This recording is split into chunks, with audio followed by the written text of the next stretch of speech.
So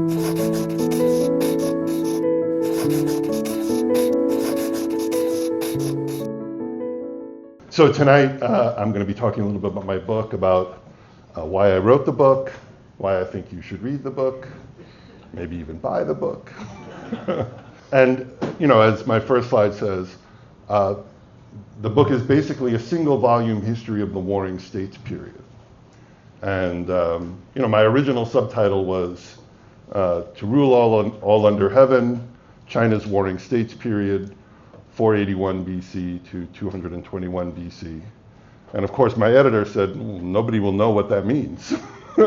No one in America knows what the Warring States period is, which is sort of equivalent to, you know, if anyone in China didn't know what the American Revolution was, right, or the French Revolution. Right? I'm not sort of trying to shame people. Oh, you bad Americans, you don't know the Warring States. I understand that there are complicated reasons why people are not as aware of the Warring States period. But I'm going to talk about why I wrote this book. And it is, I mean, other scholars have written about this period, Li Feng, Mark Edward Lewis, Connie Cook, John Major. There are other general works that deal with it, but this is really, what I've written is the first single volume English language history of the period, meant for general readers. It's a book that I long felt that we needed here in the English-speaking world. I think most of my colleagues would agree. And I hope that I provided something that people can find enjoyable and enlightening. So why did I feel we needed this book so much? What is the Warring States? The Warring States, as the name implies, it was a period in ancient China. Again, I begin it in the story in 481 BC. There are other conventional dates where people start. When China was divided into 7 great kingdoms, not all of what we consider the People's Republic of China today, but generally sort of the northeastern quadrant of what we consider to be the People's Republic of China. That was kind of the general range of the Chinese-speaking world, or the people who spoke languages ancestral to the modern forms of Chinese that are spoken in the People's Republic of China today. Eventually, over the course of that period, there were always more than the 7 great states, but the 7 greatest states were Qin, Chu, Yan, Zhao, Han, Wei, and Qi. These 7 great states, each of which was very, very powerful, very, very wealthy, could field enormous armies. The smallest of the states, Han, could field armies of well over 100,000 soldiers, which in the ancient world was unimaginable, right? So this was a period, this was a very traumatic period in Chinese history. It was a period in which, and I'm going to talk in very general terms now. We can get into the specifics in questions if people like. But it was a period in which political observers, intellectuals, political leaders, cultural leaders, generally felt that the world was disintegrating, right? Most of the period falls within what people at the time knew of as the Zhou dynasty. The Zhou dynasty, for those of you who know a little bit about Chinese history, is a very sort of seminal moment in the cultural history of China. People look back to the Zhou dynasty as a font of many of China's most important values and belief systems. Confucius famously said, "I follow the Zhou." And you know, what Confucius already recognized, Confucius died just at the beginning of this period. That's why I start the book with him. Confucius, I think, already recognized that the Zhou dynasty was in radical sort of decay. The system was unraveling. Something very urgent needed to be done to rescue it. Within a few decades of Confucius's death, people had effectively sort of despaired of rescuing the system of the Zhou dynasty, and were sort of confronted with, well, what do we build in its place? The Zhou dynasty had been an enormously successful system. It had doubled or tripled the size of sort of the political space that came under the ambit of the sort of the Chinese-speaking world. It had created a moment of real sort of prosperity and sort of shared communal identity. But, by the middle of the 4th century BC, everyone throughout the Zhou dynasty knew that its writ was over, right? And something new had to be built in its place. And the metaphor I always use, people living in the Sinitic world, people living in this political arena, they sort of felt like people. Imagine if you were on the high seas in a ship that was coming apart at the seams, and you had to rebuild it, right, without getting to shore, right? You had to rebuild it mid water. That was kind of the existential situation of the entire of all of Zhou society. This is the geographic scope of the warring states. This map shows you sort of the range of the warring states within what we think of as the People's Republic of China today.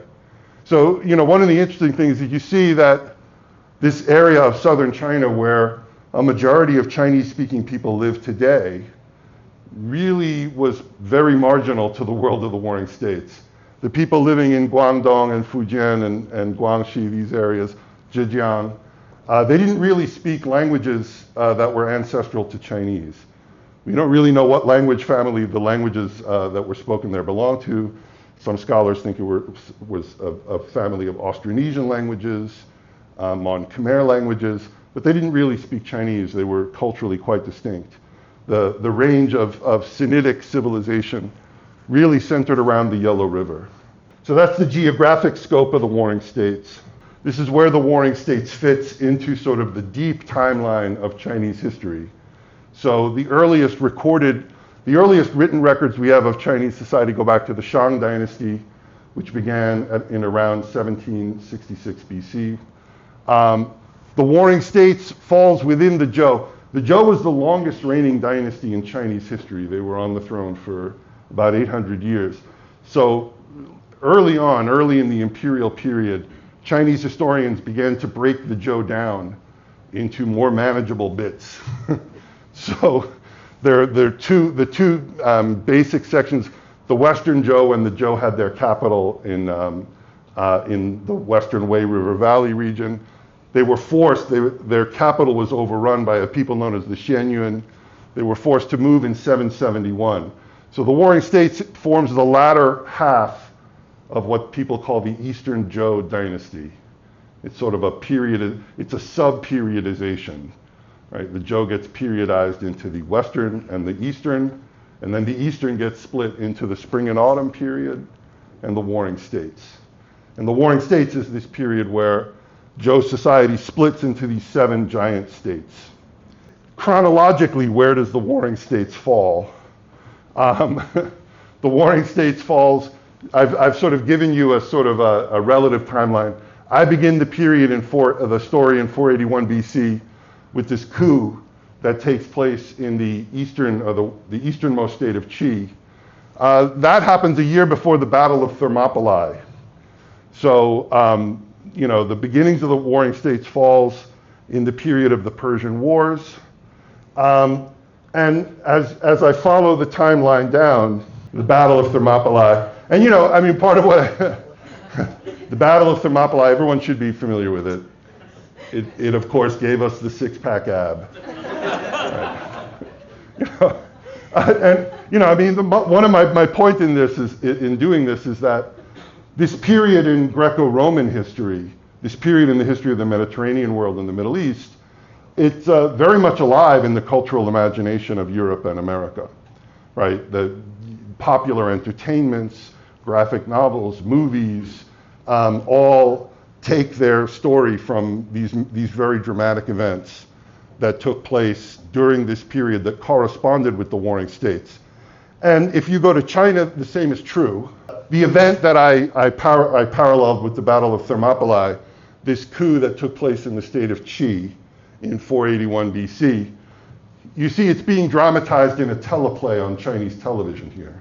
I would say as many movies as are set in ancient Greece and Rome, or as many novels as are set in ancient Greece and Rome, in China you can find just as many popular entertainments which refer to the warring states, but that wouldn't be true. Vastly more movies and novels and television programs in the Chinese-speaking world are set in the warring states than the dramatizations of the corresponding period in Greece, Rome, and the Middle East, in Europe and America. One of the reasons why I wrote the book is that this period it's so important to the sort of general cultural imagination of the Chinese-speaking world. If you don't really know about it, it's difficult to communicate with Chinese people about their own past and their own culture, because this period really informs it very concretely. Confucius, I hope everyone here has heard of Confucius. He's a big crossover figure, and as well known as he is here, there's actually a statue of Confucius on the Supreme Court building. Someone called my attention to that only recently. On one of the plinths there, there's Solon, the lawgiver of Athens, there's Confucius, and there's one other guy. Maybe it's Moses, I don't know. But Trump mentioned it in his speech. yeah, our president. I'm there with. Actually, I texted him. Don't forget to talk about Confucius on the Supreme Court, man.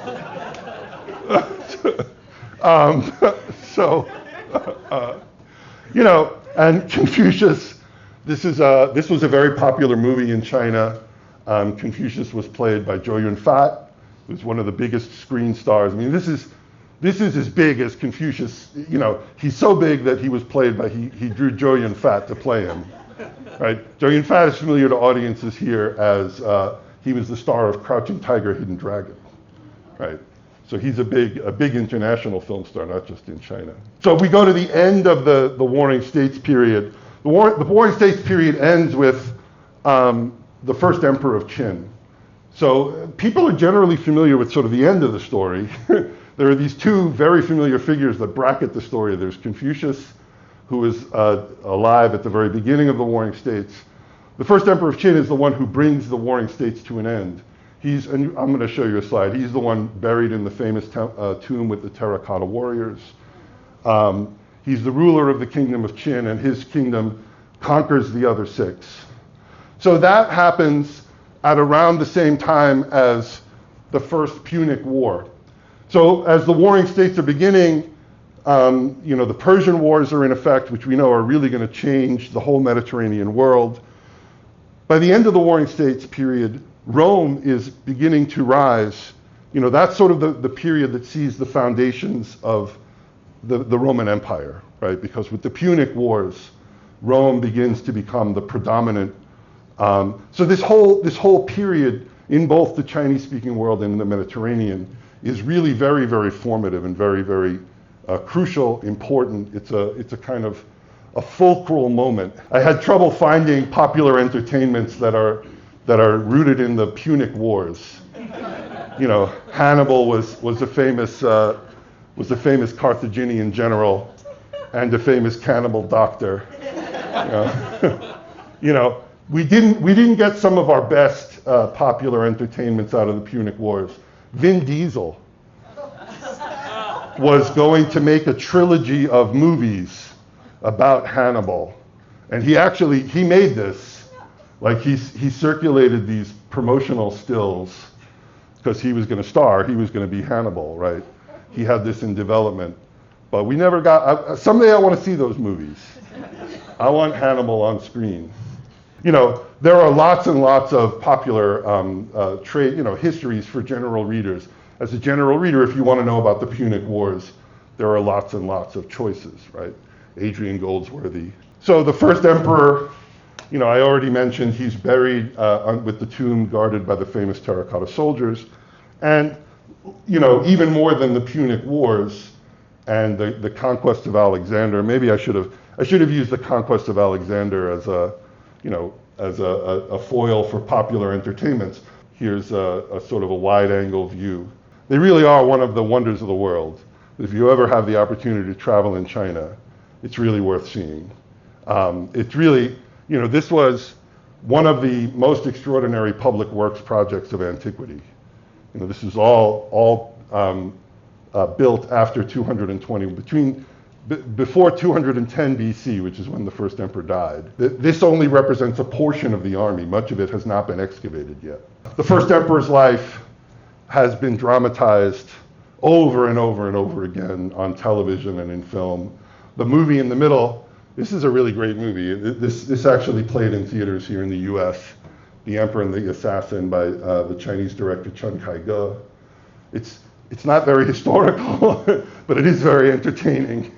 And on the left is a multi-part television series that aired in Hong Kong, and in the right is a multi-part television series that aired in the People's Republic of China. I may have reversed those, but one of them aired in the PRC, one of them aired in Hong Kong.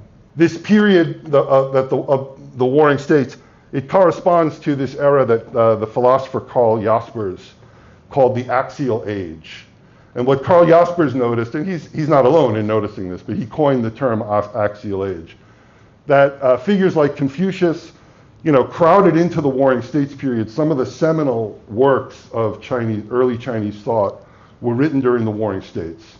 The teachings of Confucius, the Tao Te Ching, which some of you may be familiar with, one of the seminal works of Daoism, the Zhuangzi, another seminal work of Daoism, The Art of War by Master Sun, the Mencius, the list could go on and on. So many of the most influential thinkers of Chinese thought lived during the Warring States, and their lives were within a couple of centuries of Shakyamuni, Siddhartha Gautama, the Shakyamuni Buddha, the prophet Zoroaster in ancient Persia, all of the great thinkers of Greco-Roman philosophy, from Parmenides down to Zeno, they all lived within the scope of the Warring States. The prophet Ezra, again, the list could go on. And Jasper said that, he called this the axial age. I used the word fulcral earlier, that this was a sort of an era on which world culture seems to have turned, right? We moved out of kind of the archaic world into a kind of classical era, that many of the classics of different traditions, the works of Aristotle, right, the prophetic books of the Bible, all of these great works of early Chinese thought, the great works of the Pali Canon of Buddhism, the Hindu Upanishads, they were all created during this period. They were all relatively contemporary with one another, and they all continue to exert an influence on culture throughout the world today. That's my pitch, right? This is a very important era, no matter what part of the world you're looking at, and it's undercovered in China. It's been relatively well covered for the Mediterranean and the Middle East, and even for India. I didn't include India within the scope of this, but if your interest is in what's going on in the axial age in the Mediterranean, there's a huge literature for general readers in English. I've given you 4 examples here. These are all best-selling books that you can get off of Amazon today if you're interested in learning about what's happening in the axial age during the Greco-Roman. If you're interested in what's happening in the axial age in China, the thing is that the reverse is not true. This is one of the things that intrigues me, is if you go to China today and you ask, well, do people know about ancient Greece? Are they interested in it? The answer is yes, right? There are lots and lots of books for sale in Chinese bookstores by Chinese authors about ancient Greece and Rome, right? Here's one, Sun Dao Tian, Ancient Greece, History and Heritage. This is a very famous Chinese intellectual, Gu Jun, a victim of the Cultural Revolution, but I think this is like a 50th anniversary edition of this notes on reading Greek history. This has been in continuous print in China for 50 years. This is a Japanese classical scholar, Nanami Shiono. Intriguingly, all of her works have been translated from Japanese into Chinese. they've also been translated into English. So there's kind of some interesting social forces at work. This is a man who I owe an incalculable debt to, Yang Quan. In Chinese, the book that sort of most was the predecessor of mine was his book, right? 张国史, History of the Warring States. He is revered as the doyen of warring state studies throughout the academic world, anyone working in any language. He should be a household name virtually anywhere you go in the world, but outside of China, perhaps Japan. I'm sure he's well known in Japan. Yeah, he's not really known. And he died here in the United States. He moved to the United States in 1984 and he died in 2005. And someone upbraided me online. They were like, he was never given an academic position when he came to the United States, which is true.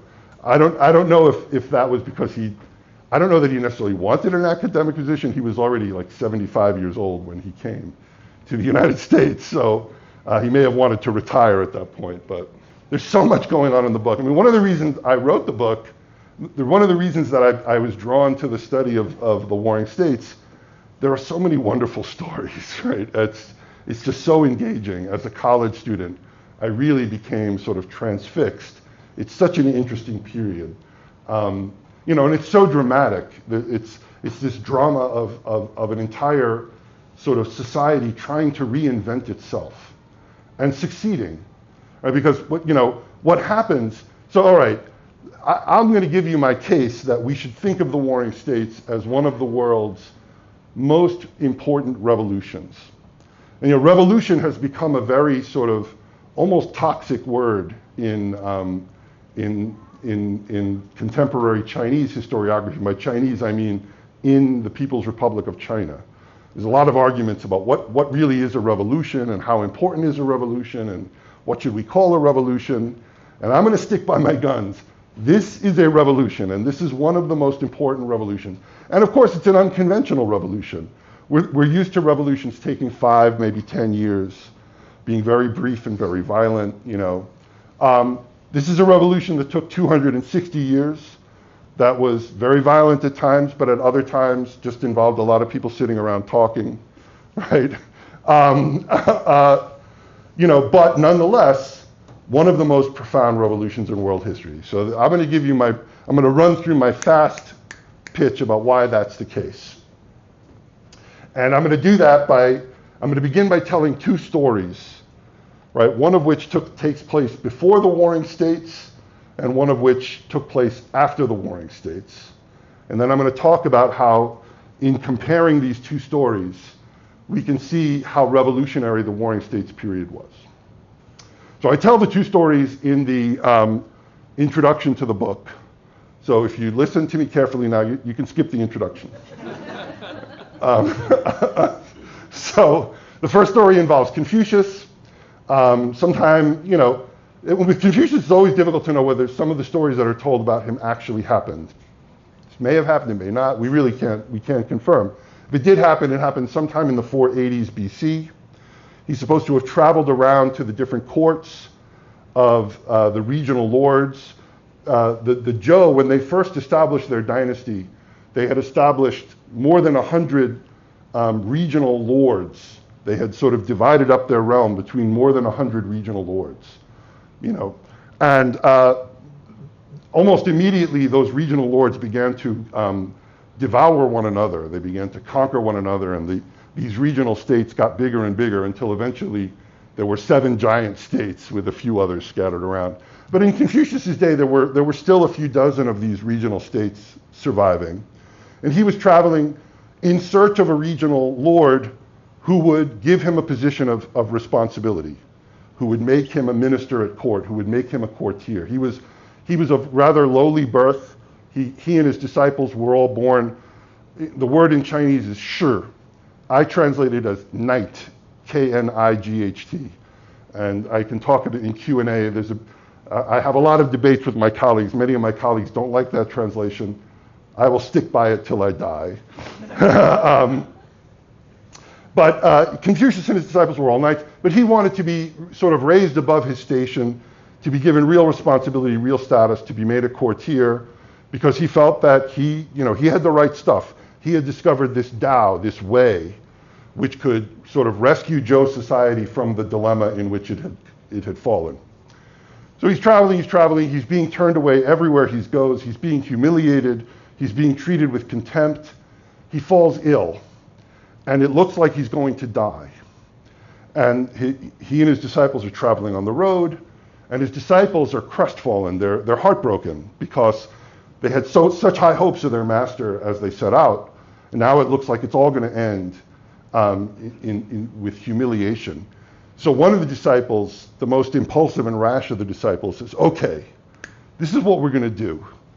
Everybody get around the master's carriage, and we're going to hold weapons and walk as if we're his retainers, and he's a great lord, so that no one who passes us on the road will know just how pathetic we are, right? And so they do this, and miraculously Confucius revives, and he looks around, he sees what his disciples are up to, and he knows immediately whose idea this was. And his words are, how long has Zulu been shamming this way? And he says, tut tut, don't you know that I would rather die among you, my friends, than in the hands of retainers, right? Which is very true to, if they had been listening to him for the last decade, they should have understood that was true. Okay, that's the first story. The second story involves the first emperor of Qin, Qin Shi Huangdi. He was the ruler of the state of Qin, one of the most powerful at the time of the 7 great states. He led the state to conquering the others. He founded the Qin dynasty. The Qin dynasty was the first imperial dynasty. He's called the first emperor because he's literally the first emperor. He invents the title. He has his courtiers think up a new title for him. By that time, all of the rulers of the great states had usurped the rank of king, which had before belonged exclusively to the Zhou ruler. The Zhou ruler had 2 titles, king and son of heaven. And in 334 BC, some of his vassal lords decide, well, we're much more powerful than the Zhou son of heaven. We should have the same rank as him. And the rulers of the 7 great states all begin to call themselves king. So King Yingzheng of Qin conquers the other 6 great kings. And now he's like, well, what do I call myself? I can't call myself a king. I'm much more powerful than a king ever was. I need a new title. So they create a new title. They take 2 words which combine the names of different kinds of gods in the religion, Huangdi. And Huangdi becomes the word that we translate as emperor. So he's literally the first emperor. He had a very peripatetic reign. He went on 5 different tours of the imperial realm where he went over thousands of kilometers and put up these inscriptions explaining to the people of the realm, but also to the gods, why what he had done was right, why it was good, why it was inevitable, right? And on the last of these tours in 210 BC, he got very sick. As they were moving back toward the capital, he realized he was dying. And he wrote a letter. He had a falling out. He had become estranged from his son. It's all in the conclusion to the book, so I'm going to skip over that part. He had become estranged from his son. So his son was on the northern frontier, and he realized that if his son didn't get back to the capital to meet his cortege when they arrived in the capital, especially if he died en route, which it looked like he was going to do, that the whole succession to the throne would be in jeopardy. So he wrote a letter to his son saying, get back to the capital very quickly. I'm dying. You have to oversee my funeral. It's very important that you bury me. Otherwise, you may not become the next emperor. Okay. He gives this letter to a man named Zhao Gao, who was the superintendent of palace vehicles, the prefect of palace vehicles. And he gave it to Zhao Gao because Zhao Gao, as per the laws and regulations of the Qin dynasty, had charge of the imperial seals. Any communication coming from the emperor had to be verified by the application of a seal. Otherwise, it wouldn't be binding, it wouldn't be genuine. So he gives it to Zhao Gao. Zhao Gao says, "Thank you, Your Majesty, I will send this right away." Holds on to it. Doesn't send it. The prime minister, a man named Li Si, was on this trip with them. He pulls the prime minister aside, says, "Look, we have an opportunity here. If we send this letter, the crown prince will become the next emperor. We both know he doesn't like either of us. I've got the seals. We can write whatever we want." So he writes a new letter, and the letter is, "You're a traitor. I order you to commit suicide."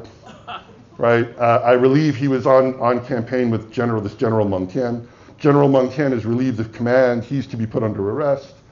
Right? And the emperor dies. Right? They pretend that he's still alive. So they put him in a sealed carriage. The smell of his decomposition, was a very hot summer. The smell of his decomposition gets so severe that they come up with a ruse. They say that the emperor has developed a craving for fish, and they have a cart of salted fish dragged behind the imperial carriage to cover the smell of his decay. And they're able to maintain this charade all the way back to the capital. And once they get to the capital, they install the emperor's, one of the emperor's younger sons, who he's a gullible guy, he's their puppet. They install him as emperor, and they wipe out the rest of the emperor's family. All of his children, his daughters, his sons, right? And they, in effect, take over the court.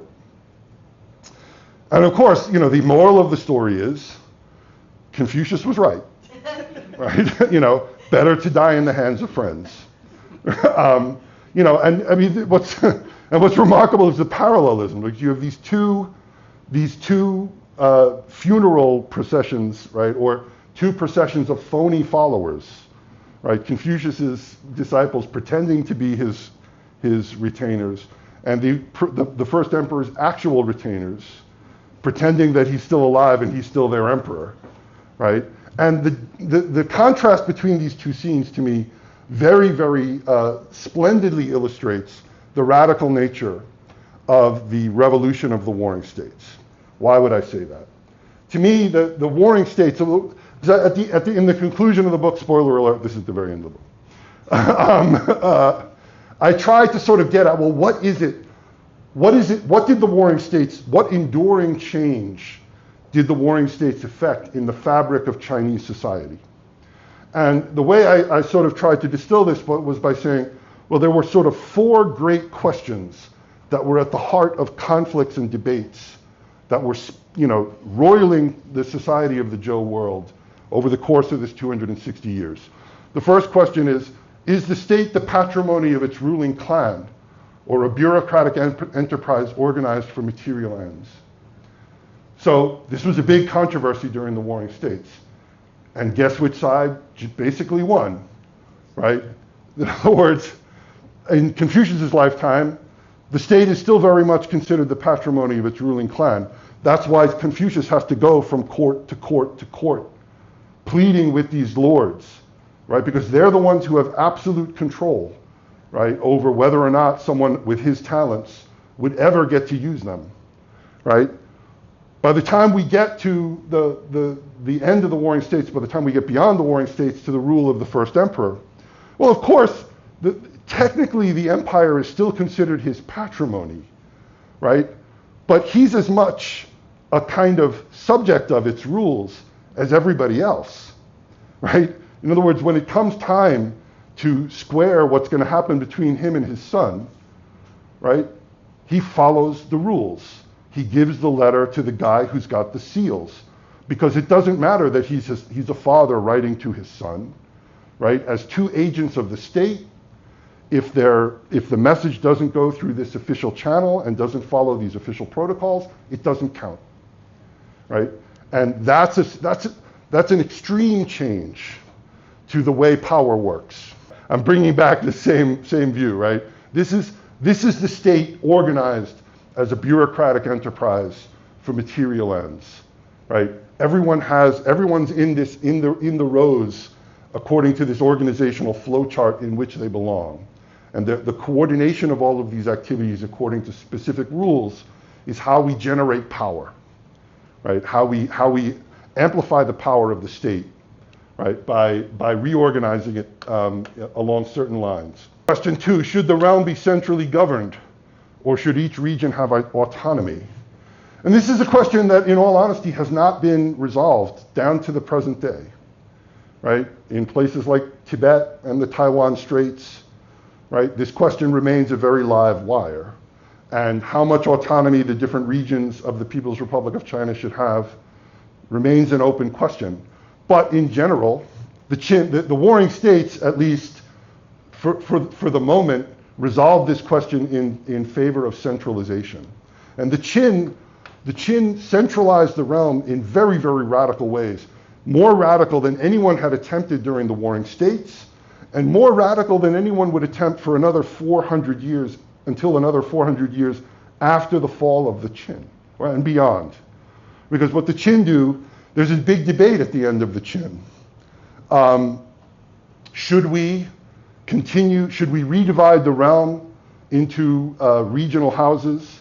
Should we create princes of the different regions? Should we install a new king of Chu, a new king of Qi to rule as our proxies, right? The first emperor and his courtiers decide no. They divide up the entire realm, the entire empire, into centrally administered districts, so that no matter where you went in the Qin Empire, if you asked, well, who's in control here? It was someone who had been dispatched from the capital, right?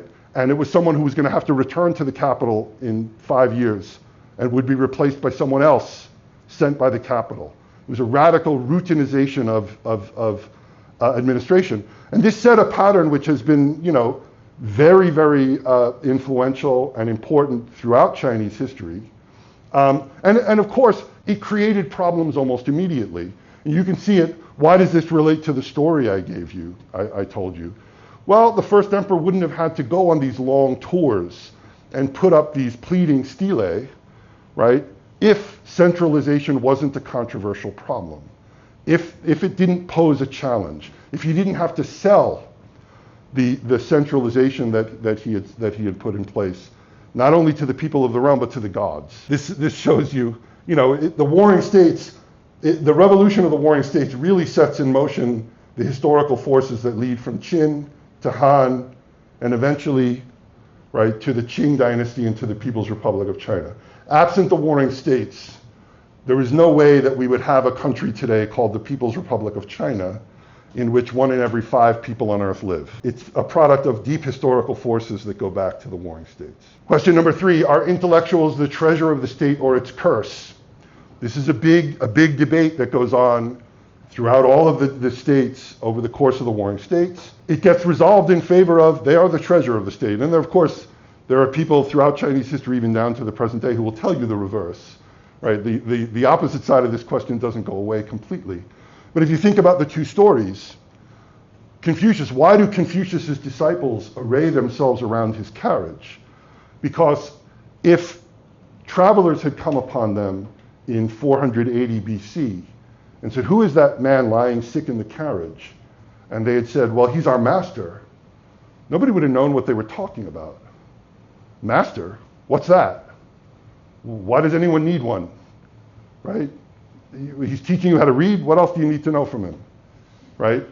I mean, it was Confucius who really established this idea that no, the relationship between master and disciple is something very profound, something very transformative, something that's very binding as the relationship one has with one's family or with one's rulers.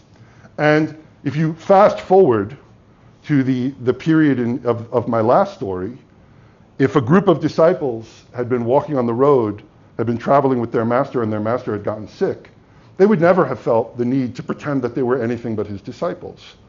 Because if anyone came across them and said, well, who's that man in the carriage? And they said, he's our master. Everyone would know, oh, he's your master. He must be a person of real importance, right? By the end of the warring states, everyone knows who a master is. Everyone knows how important this role in society and politics is. Even the first emperor of Qin himself, the first emperor of Qin is very often caricaturized as this very draconian, very legalist personality. He really was far from that. And he shared power. He and all of the rulers of the warring states. So here's one of the long-term effects of the revolution of the warring states. This is a temple to Confucius.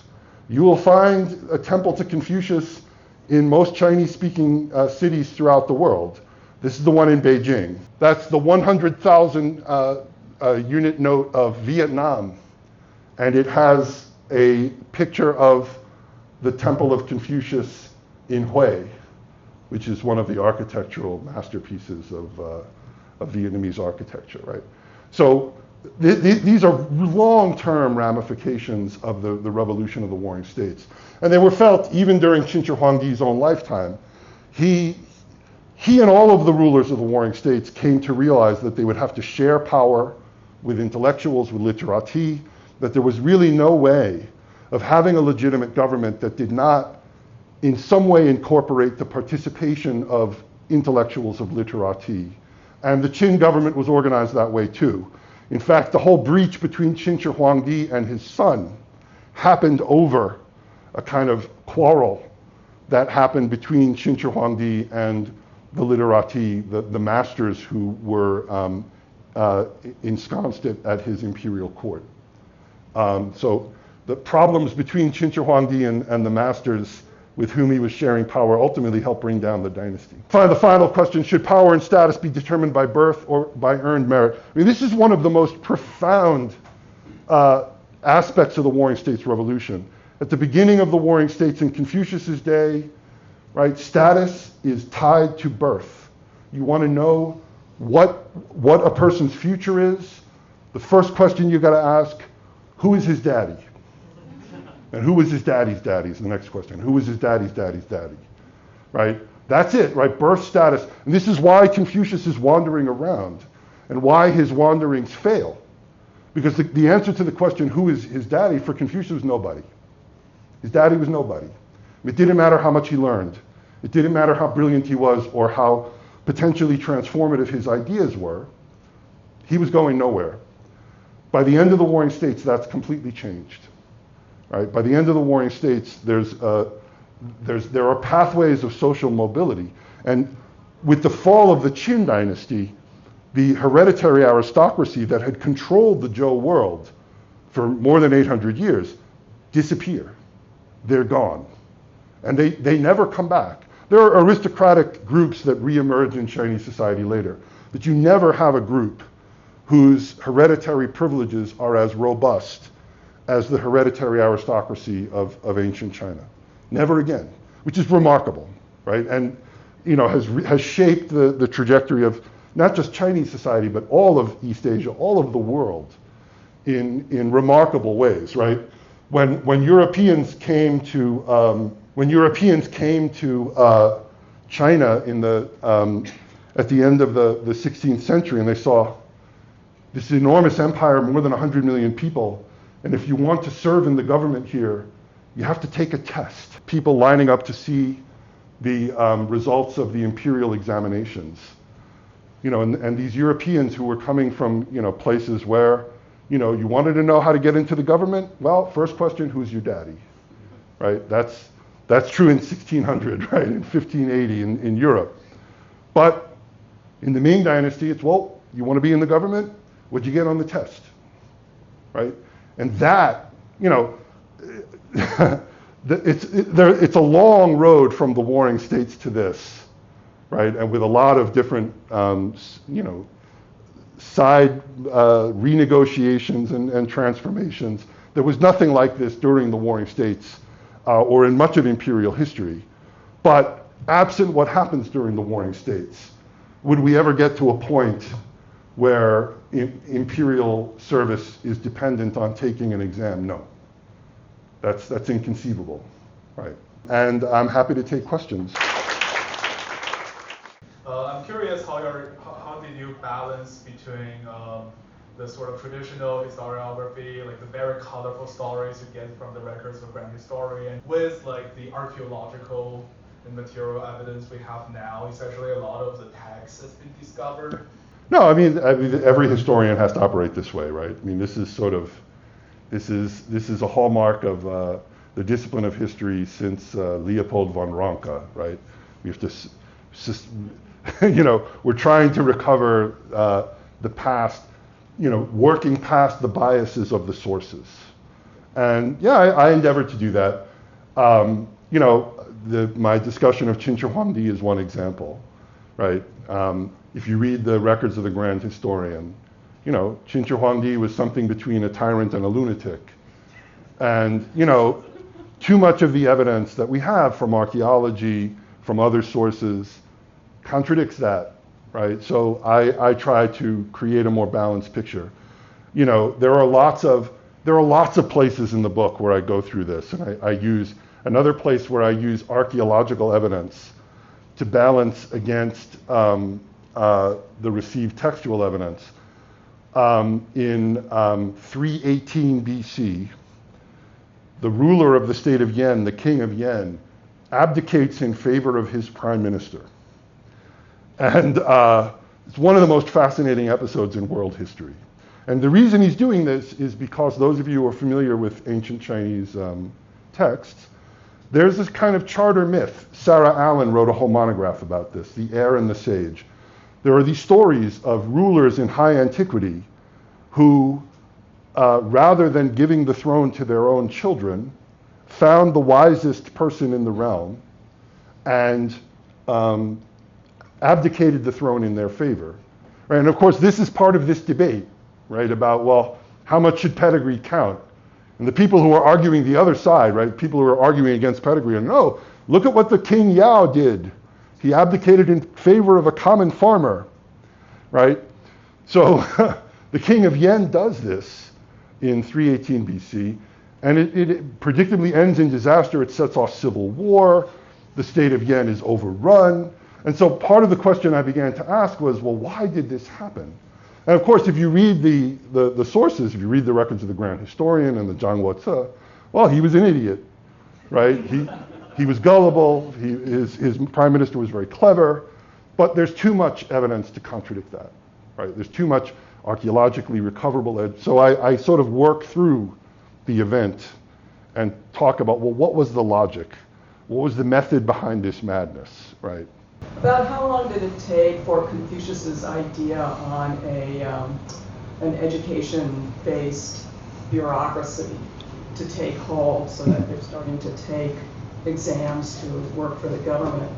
And given the long tradition of Confucianism in Chinese history, it's surprising that the Cultural Revolution purged intellectuals. Did that, at least in universities, did that happen in the bureaucracy as well? And how much did that continue on to modern day China? Or is it now, with the Communist Party, is it now based on party patronage or on merit? Those are excellent questions. Confucius's ideas began to have influence even during his own lifetime. He attracted all of these young men to him. They sort of dedicated their lives to trying to carry his ideas into practice. In terms of, when did they become institutionalized? Again, that's kind of a complicated question. The one sort of historiographical theory was that the victory of Confucianism, it happened during the Han Dynasty, that it's in the Han Dynasty that Confucius's ideas become hegemonic. There's some merit to that. But I think that, in many ways, Confucius's inspiration, it pervades so much of Chinese society and so much of Chinese history.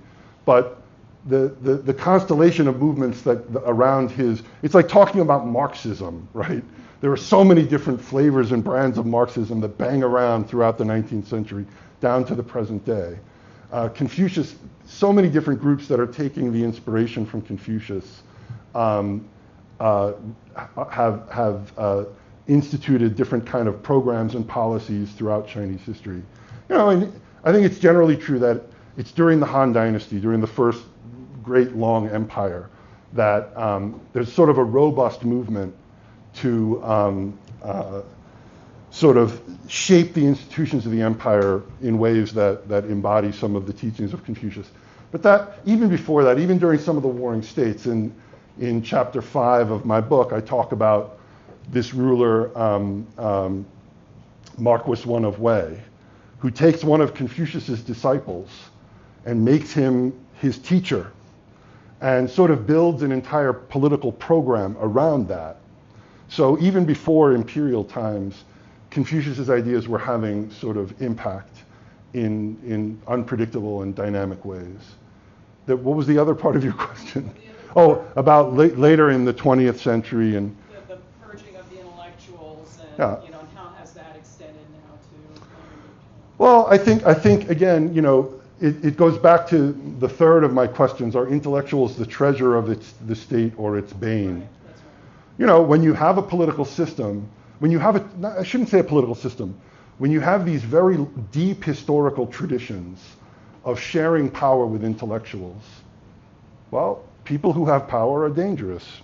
And there have been different movements throughout Chinese history, right? If you're a ruler, or you're a military figure, or you're a person leading one of the non-Semitic peoples on the borders of the empire, and you have some kind of goal that you know is going to be opposed by a critical mass of literati, well, you target the literati in general, right? That's not, it's not exclusive to the Cultural Revolution. Cultural Revolution was a particularly, terrible and violent incident, right? Instance of that, but it wasn't, it sort of grows from that impulse.